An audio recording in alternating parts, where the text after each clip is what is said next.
Olá, bom dia. Aqui é Bom o, dia.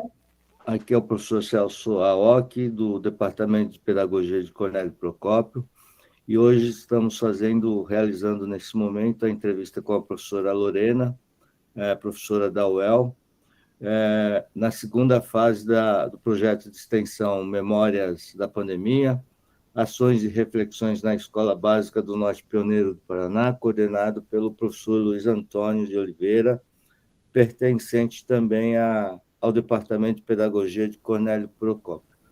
Antes de iniciarmos a entrevista, professor, eu gostaria de pedir autorização de uso da imagem que nós teremos que fazer na medida em que ela vai ficar num site que chama-se Laboratório de Aplicações Pedagógicas Interdisciplinares do curso de Pedagogia lá de Jacarezinho. A senhora autoriza?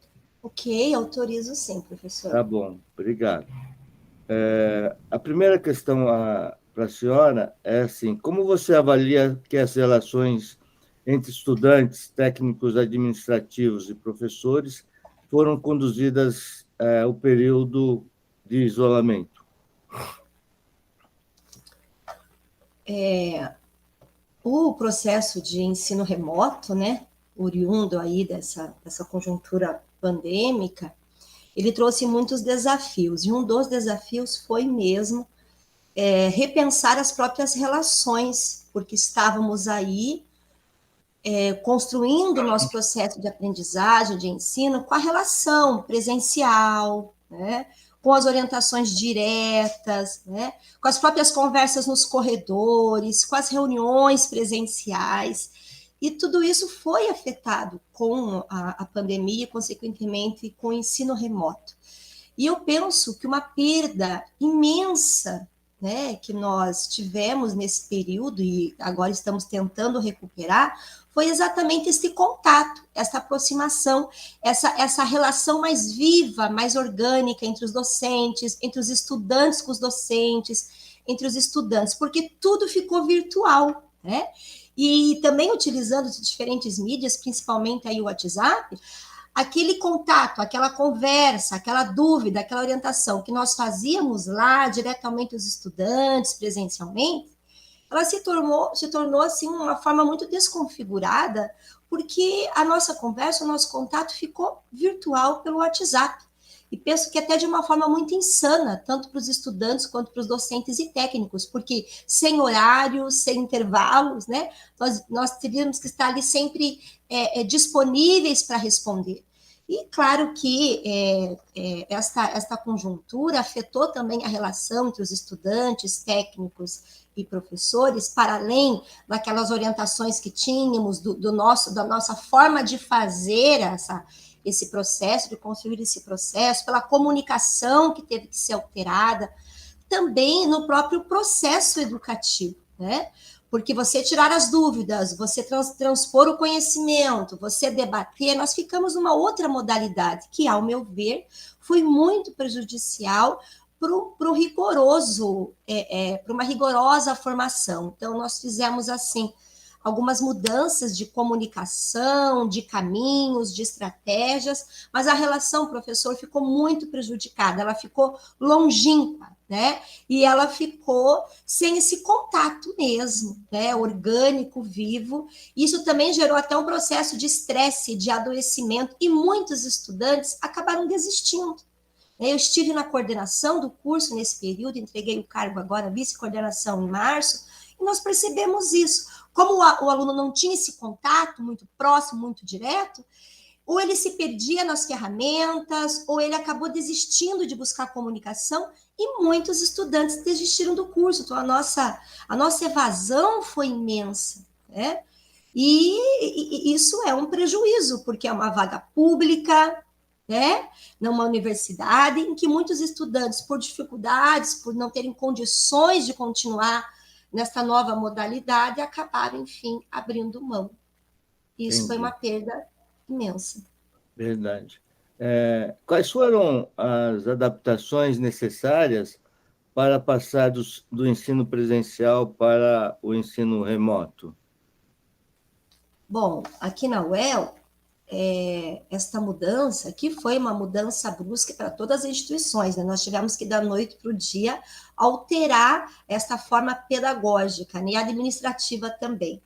Na UEL, as próprias instâncias colegiadas, né, já imediatamente foram construindo as suas normativas, as resoluções, enfim, para adequar, né, o ensino presencial na modalidade remota. Mas no começo, como foi muito desconhecido, né, porque nós fizemos um concurso para uma universidade pública presencial, né, nós tivemos que ir construindo durante o processo, aprendendo com os erros, observando os outros departamentos, né?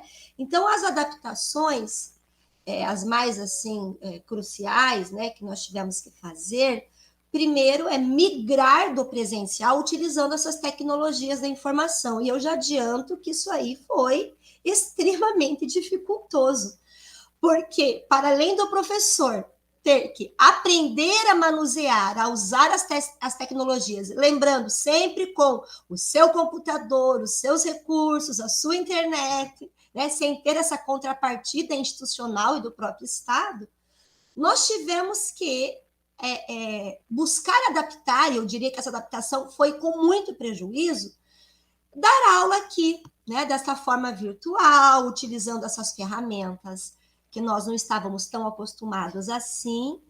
E então, primeiro foi a incorporação dessas novas tecnologias. Essa foi uma grande adaptação que nós tivemos que fazer. E errando, viu, professor? Errando muito, né? Sem saber como organizar uma aula de 1h40 no formato remoto, que é muito mais cansativo. Com os alunos também, que por N motivos, não entraremos nisso aqui mas não ligavam as suas câmeras, a gente tinha que dar aula para as letras, né? Olhando para você mesmo, né? Que desafio. Na verdade, foi muito frustrante, eu diria, enquanto docente, aí mais de 25 anos, muito frustrante ter que dar aula desta forma e pensar que nós poderíamos garantir uma certa qualidade, né? Que os danos estão aí, nós levaremos algum tempo, né? A outra adaptação, como eu disse, nos próprios canais de comunicação, porque tivemos que pensar em estratégias de, seja e-mail, seja no Classroom, seja nessas reuniões virtuais, outros canais de comunicação com os próprios docentes, os técnicos e com os estudantes. Então, essa foi uma adaptação que exigiu também uma estrutura institucional, um suporte tecnológico para a gente poder acessar essas ferramentas, né? Então, essa também foi uma adaptação. Nós, na minha realidade aqui, nós fizemos durante a pandemia uma revisão curricular. Então, imagine fazer 100 reuniões, né? Foi uma adaptação imensa, né? Para garantir o debate, garantir a participação, garantir o pluralismo, enfrentar as divergências numa reforma curricular de forma virtual. Então, aquelas reuniões que antes duravam 2 horas passaram a durar 4 horas, 4h30, e nós precisamos nos adaptar no nosso ambiente de trabalho, porque teve uma invasão do trabalho com a vida doméstica, né? Então, você tinha que preocupar até com o fundo que você usar da sua casa, que peça você vai usar, qual a peça que tem menos barulho, onde o cachorro não vai latir, né, onde seu filho está fazendo as atividades e assistindo aula, enquanto você dá aula, você põe uma roupa para lavar, é um absurdo, né? Então, nós ficamos muito sobrecarregados e adoecidos nesta adaptação. Mas o que me assusta, professor, é que muitos docentes se adaptaram, entre aspas, tão bem, e que hoje defendem a continuidade de alguns módulos e de carga horária remota, que isso é um absurdo a gente pensar. Né? Então, para aquele talvez que não estivesse tão preocupado assim com o rigor, com o aprofundamento, com o debate, com as dificuldades dos estudantes, né? Talvez o remoto tenha ali sido cômodo, né?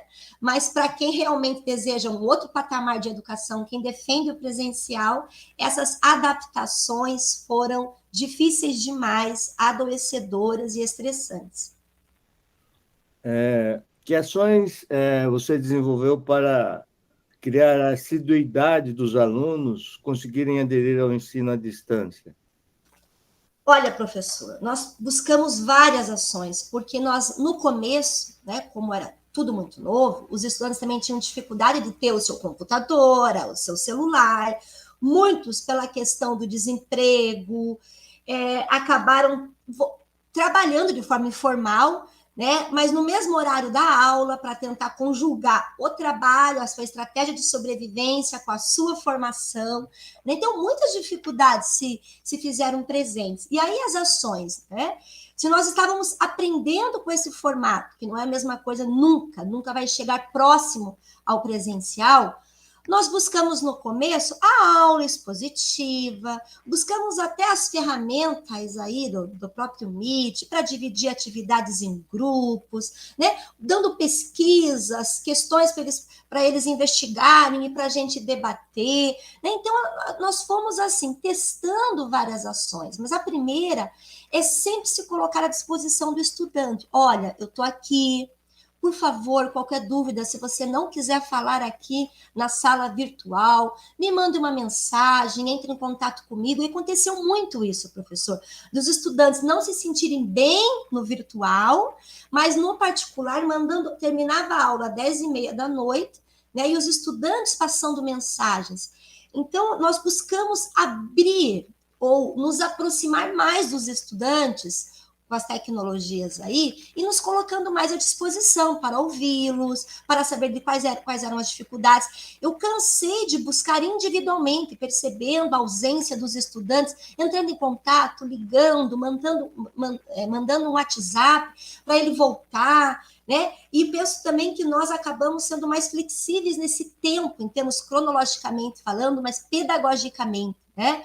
Nós não podíamos pedir uma atividade de uma semana para outra, então espaçamos mais para o aluno ter mais tempo. Né? Nós fomos criando essas ações também de envolver o estudante na aula virtual, porque só a aula do professor, aula expositiva, os estudantes não participavam de fato. Então, quando você dava uma tarefa mais direcionada para ele falar, para ele apresentar, né, nós percebíamos que a participação ela aumentava. Mas mesmo assim, com muitas dificuldades, mesmo assim, não da forma como era. Né? Então, essas ações a gente buscou fazer, e sempre em contato colegiado, docentes, pedindo para os docentes sempre nos enviarem quem estava faltando, para o colegiado entrar em contato. Então, nós construímos aí uma ação bem coletiva entre docentes, né, para poder atender as demandas dos estudantes e estreitar os canais de comunicação para fomentar a participação dele. Mas, mesmo assim, a participação foi pequena, tá? E muitos, como eu disse anteriormente, acabaram desistindo. Então, tá, professor. Eu queria agradecer a sua participação. O nosso tempo aqui é limitado, 10 minutos de entrevistas, de fala, então já passou um pouquinho, mas eu queria agradecer em nome do projeto de Memórias da Pandemia a sua participação. Quando tiver já fixado as entrevistas lá no laboratório, eu vou mandar o link para a senhora verificar a primeira entrevista, a segunda entrevista, né? Daí a senhora eu vou estar mandando o link para você no WhatsApp. Eu quero Bom, agradecer professor novamente, Celso. tá? Eu que agradeço. Obrigado, hein, professor? Vou Tá bom, obrigada. desligar a gravação. Gravação.